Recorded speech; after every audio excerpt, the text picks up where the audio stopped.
In this video, I'm driving a pretty much brand new Ford Transit Luton van. Bit different, isn't it? I'm actually moving units with it, but I thought I might as well review it while I'm doing this. So let's take a look around.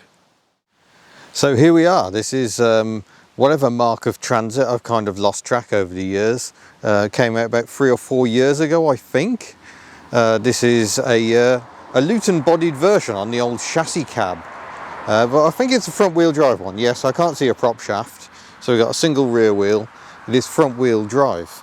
There are 2 versions of this latest Transit. There's a smaller front wheel drive with clap hand wipers. And then this is the larger one. I hadn't realised the larger one also came with a transverse option. I presume it's transverse. I haven't even looked, to be honest. Let's have a poke under here and see what's going on. Yep, that's looking pretty transverse to me. So the gearbox is on that side. Engine on this side, unequal length drive shafts, just like a Fiat 127, which we saw in a recent video. If I grab the key, I think we can probably have a look under the bonnet. This looks hilarious. It looks like it's been stolen off an antique carriage or something. That's quite interesting. There's a sneaky peek of the interior. I'm obviously in full-on living in mode. I think you need the key to get into the engine cover. So there we go. Oh, I see. Need 2 hands for this. There we go.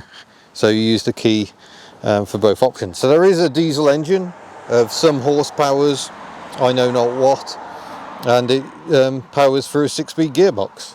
I think these vans are assembled in Slovakia these days. Well, see, the headlamps are made in Turkey, so a bit of an international effort going on, really. There we go. It sounds quite quality, doesn't it? It's a fairly low spec, so I haven't got any fog lights or anything like that. You've got various lights going on here, which we'll explore at some point. Indicators in the mirrors, never such stuff you usually get in a van. If we hop aboard, and close the door. Oh, I like that. Look, sign saying don't put your mobile phone in here. And I can see why. That's a tempting place to put your mobile. And then you close the door and your mobile phone gets squashed. So sensible advice there.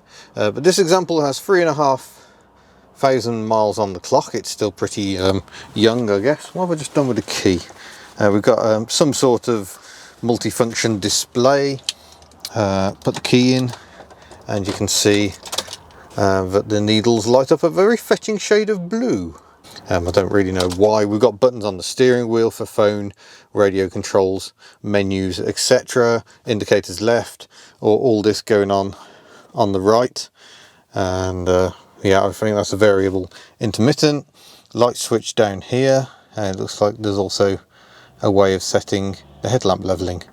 Oh, I see. So someone set the headlamp leveling to 4 for some reason. I'm not sure why they've done that. Fog light on the back, adjust brightness display, nice big bottle holder down there, big door pockets generally, fairly decent sound system. We'll better fire her up actually. Oh, foot on the clutch, otherwise it won't start. So fairly peaceful, but there is something of a thrum that goes through this, but we better do a wiper test.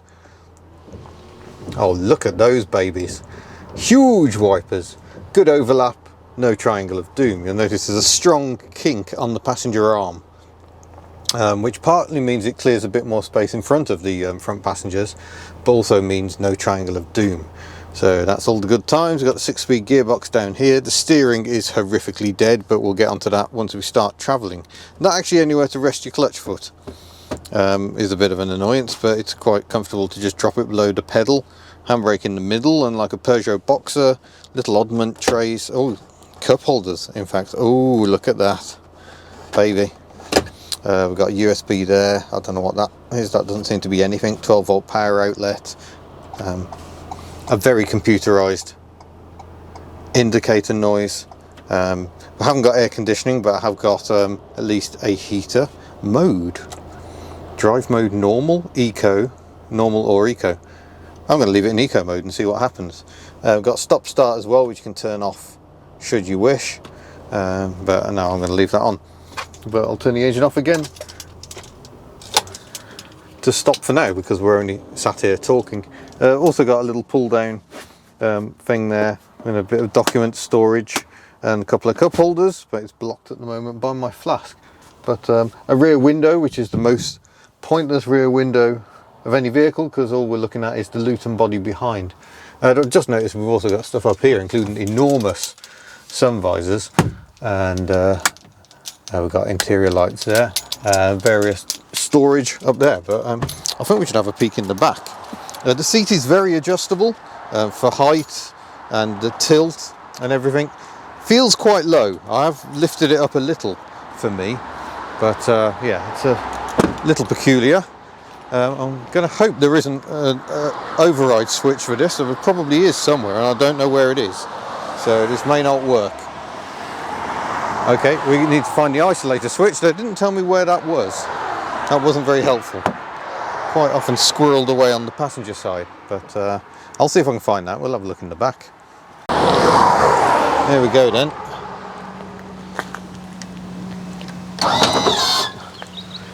Pull that down now, I think. Oh, I've gone too high. Have I? Oh no, you got to. There we go. Pull that down there like that. It's a while since I've had one of these. And down comes the platform. There's a siren going on inside the cab, which I think it does the whole time. How does this work? Pull the bar like that and pull up. Oh, jeepers, that's stiff. Ooh. And there we go. Here's the boxy space. So I must remember we've got a max shoring pole load of 400 kilograms. 200 kilograms you can lash to the side. Luton head, which I think is this bit, 50 kilograms. But a lot of space here. Nice bright light going on as well. It's quite nicely done, this. Push button and lift door. Okay, that looks entirely like the button's broken. I think it's probably best not to get trapped in the back of this vehicle. So we'll jump out and do one, I think. So here's the isolator, which makes a lovely noise, but it makes a lovely noise when you turn it off. Ew. It's the sound of disappointment, like it doesn't want to stop going beep, beep, beep. Right, get strapped up with the GoPro, not the GoPro, the DJI action camera, and we'll go for a drive.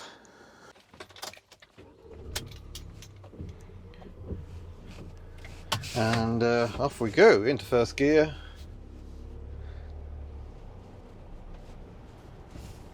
I don't want to go over that curb, I don't think, so reverse.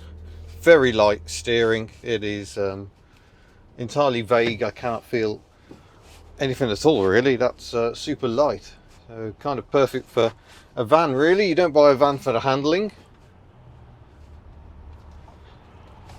And we shall get underway.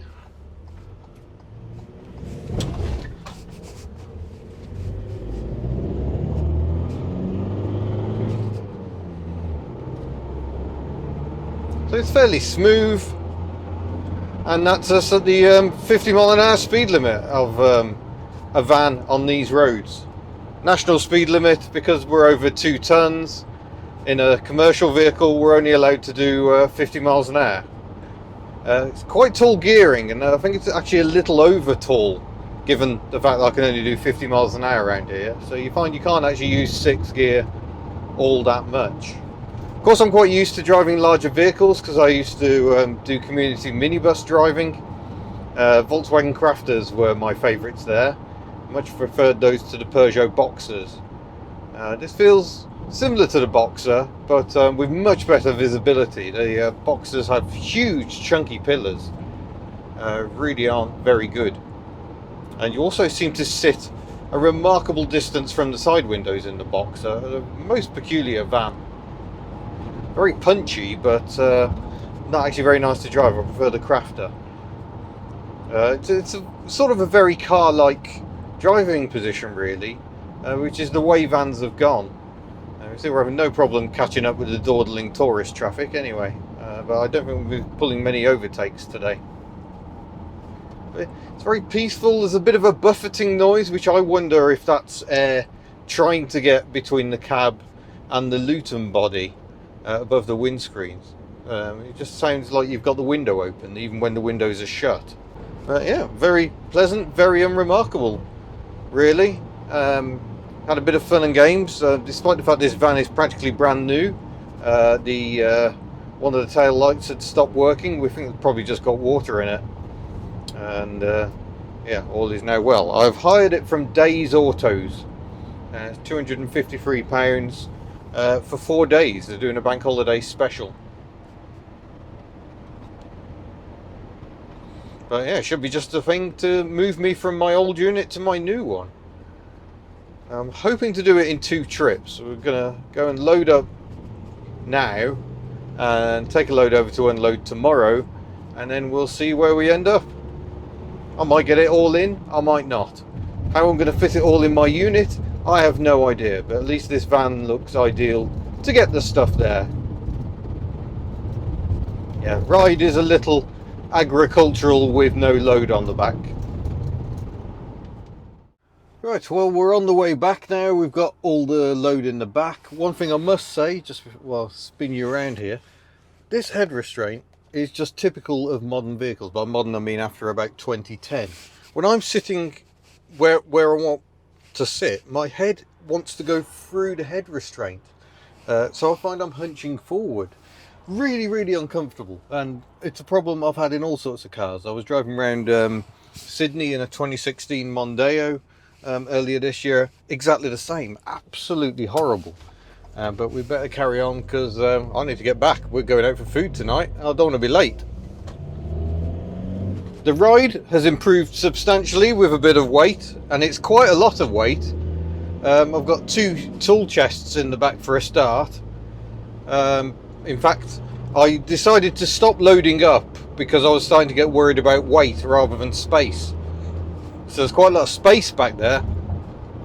But yeah, I think I'm probably pushing it weight-wise. I don't think I'm over, but I think I'm certainly at about as far as I'd want to go. The steering is just awful. It's so artificial, but it kind of feels like you're doing one of those driving games and you're getting false feedback, and I have to work it a bit hard to get up the hills. It almost feels like it's got powered self-centering, so around the dead ahead there's a big vague spot in the middle, and then it suddenly seems to do quite a lot. I don't like the steering at all. I also find that because you can't really hear the engine that much when it's not revving like that, I keep on finding myself in the wrong gear. I've got a little nagging thing on the dashboard which tells me when to change, but quite often it's telling me to change into too tall a gear, and it just can't pull it with this much weight on board. So, you know, we're doing 40 and 5th at the moment. 6th gear is a bit of a dream away. It's quite a decent spread of gears. That's quite good. So I know with the crafters, I don't know if it was just the type we had, the good old 5-cylinder version, but by 30 miles an hour you could be in 6th gear, so the other gears kind of felt a little unnecessary. This does feel kind of like it's got a gear for every occasion. It's a wonderful bit of work here where they haven't taken down the national speed limit signs yet. The roadworks here are complete, and the other way it is signed 60 miles an hour, so that's well done, Ceredigion. I'll go back into 5th. The stereo is pretty good. This screen looks awful though. I don't think that looks very nice, but maybe that doesn't really matter. But yeah, excellent mirrors, and you know, it's pretty easy to drive really. The clutch is a bit strange. It doesn't feel like a very hard bite, so it's a bit tricky to try and do a smooth pull away. But maybe that's just something I'll adjust to as I clock up the miles. But here we are on the A487, the coast road, heading away from Aberystwyth. The roads are getting very busy. I've already had to divert around 1 accident today. So yeah, it's bank holiday weekend. Maybe that wasn't the best weekend to choose to move. This is it then. I'm leaving this place almost exactly how I found it. Perhaps the odd oil stain more than originally. But the unit is empty. The pallet is actually from the stove shop over the way. They very kindly gave me some pallets. So yeah, I can actually take you outside and show you Llanidloes. Llanidloes is the town where I've been, where I've had my unit for all these months. Nice little photography studio next door. She's very nice. There's a smart roadster here that belongs to the person who runs the Ex Angelus studio. Lots of tattooing and other things going on in there. They very kindly let us use the toilet in there, so they're appreciated. Like I say, lovely people at the stove shop let me nick some pallets, so that was very kind of them. Electric Classic Cars used to be based there, and then Electric Classic Cars moved to this unit, and the person who took over from them was me. They moved to Newtown. They're now on telly doing a show called Vintage Voltage. That is Electric Classic Cars. They had quite humble beginnings really, in simple little units like this. Now they've got a much better one. Maybe some of that luck will come my way. So the Transit has the last load on. It's the third trip. The traffic light people next door, some of the people are very nice, some of them are absolutely not nice and play really loud music and then looks mightily miffed if you ask them to turn it down. But yeah, there's a hardware shop just there. That's been really useful. But yeah, Llanidloes is a town surrounded by beautiful places, lots of lovely old buildings. I'm not going to do a tour of Llanidloes today, but it's been hard work not telling you all about it. Gorgeous, gorgeous little town. Aisha's restaurant comes particularly recommended. I think they do Turkish and Mediterranean food. We stopped off there when we did the 2CV trip to Birmingham. Me and Miss Hubnut went and stayed there, not stayed there, had dinner there and then drove home. And yeah, very, very pleasant indeed. But yeah, this is it. That is the unit on the outside. I can show you now because I'm disappearing. But one reason for not wanting to really make too much of where I am is my entire life, all my cars, all my possessions were in this unit for several months, protected by just one padlock fastened on there. So it's not just that I want to keep aspects of my life private, it's a blooming security. And that meant I unfortunately couldn't tell you I was in the beautiful town of Llanidloes. But yes, recommended. It's kind of a natural stop-off point if you're on your way to mid-Wales. And yeah, definitely come and have a mooch around Llanidloes. Right, I'm all loaded up. I'm going to jump in the Transit, take the last load up to the unit. Although it's Sunday today, I've still got this van till Tuesday. But I think tomorrow we'll be sorting stuff out because we've just got everything out of the van, chucked it in the unit. It's all bedlam up there. So yes, having emptied one unit, let's go and finish filling another. When you look at the stuff I've got in the back here, I haven't actually finished packing yet. I've got all the rubbish as well because it's a bit problematic to get into tips at the moment. So there's a lot of rubbish I need to sift through, pull out all the recycling and deal with. That's got to happen. 2 2CV seats, a bench seat for the front and one for the back, a bike which I will secure better before we actually depart. Probably throw some rags down and then chuck it on top of everything. But yeah, not actually that much on this trip. Just a bit too much for us to deal with yesterday. Miss Hubner had a very tough day helping me transport a load. It's a lot quicker with 2 people, I'll tell you. But her services are not available today because you know, she has family, children to look after. The budding young drivers, if you will. I'm glad that video went down well. But right, I'm going to finish loading up and get on my way. So here we go, leaving the old unit for the last time. Off to Hubnut HQ number 3. But yeah, we'll go and have a quick tour of Llanidloes, just because we might as well while you're here. But yeah, lots of lovely old buildings like that. This road to the right, this takes you off to Lake Lywedog, and it was up there that Tuck broke down when she spat out a spark plug. I'd gone for a quick run up there. But yeah, this is the town of Llanidloes itself.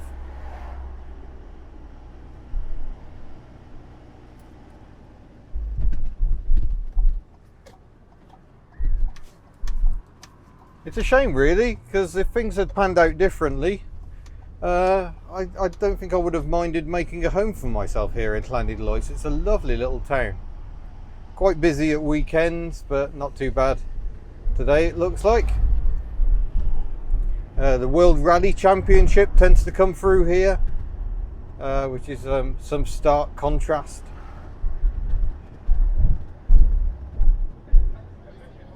Yeah, it's feeling a bit dead on a Sunday because everywhere's closed. That's Aisha's restaurant there. That's very, very good. There's a market hall right in the middle of the road. We're alright, we can squeeze past. But yeah, a lot to recommend, Llanidloes. And this is where, almost a year ago now, October 2019, this is where my journey to New Zealand began. Just down here on the right is where the coach calls in, and that whisked me off to London, and from there on to New Zealand. There are people who aren't very good at crossing the road. That's interesting approach to traffic. Most people would wait for the traffic, but yeah, that was rather charming, Llanidloes, and yeah, it's been nice to be based here for a bit. Oh. Well, I've managed to get everything unloaded. I still haven't finished. I hope I will finish at some point, but I've got the racking in. I've got this set up so it's back in workbench mode. Not quite finished yet, but do need to do a bit more. I know people have concerns about the electrics and outdoors. I think it'll be all right. I won't leave stuff turned on. In fact, I'll turn off that jump pack in a moment. But yeah, it's coming together. I feel I've made good progress this morning, but I'm now absolutely shattered. Just seem to have spent 4 days just moving stuff around. Oh, so yeah, I'm going to go and have a break and edit up some videos, because I've got the BMW 7 Series. I've got 2 videos I haven't edited yet, and this one as well. So yeah, there's always plenty to do. So thank you very much for watching, and yeah, I look forward to seeing you in a future video. Farewell.